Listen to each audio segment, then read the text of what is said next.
Welcome to our channel. Today we how to activate React UI branding components with Chakra UI detailed guide step by step clearly.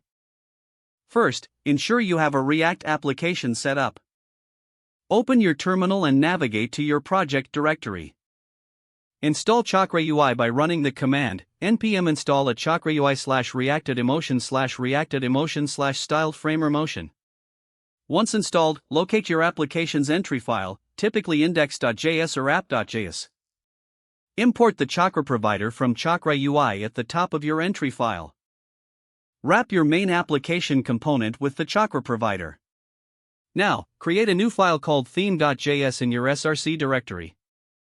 Inside theme.js, import extend theme from Chakra UI. Define your custom theme using extend theme. Add your branding components such as colors, fonts, and styles within the theme object. Next, go back to your entry file and import the custom theme you just created. Pass your custom theme as a prop to the Chakra provider. Now, you can use Chakra UI components throughout your application. To implement custom branding, replace default Chakra styles with your newly defined theme values. For example, to set a primary color, access your theme properties in a button component. Use the color scheme prop in your button component and set it to your custom primary color. You can also add global styles for text and backgrounds in your theme. Use the global property in your theme object to define these styles. Now start your development server by running npm start.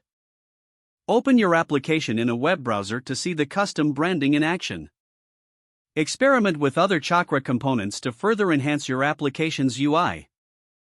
You have successfully activated React UI branding components using Chakra UI. If the page does not load, refresh the browser or try again in a private or incognito window. Make sure you are using the correct email address, then retype it carefully to avoid small typos. If your password is not accepted, use the reset option and create a new strong password you can remember. Check your spam folder for verification or security emails, then complete any requested confirmation steps. Enable two-factor authentication if available to improve account security and reduce unauthorized access risk. After signing in, review your profile details so your contact information and settings are accurate and current. Don't forget to like this video and subscribe to our channel for more step-by-step tech guides.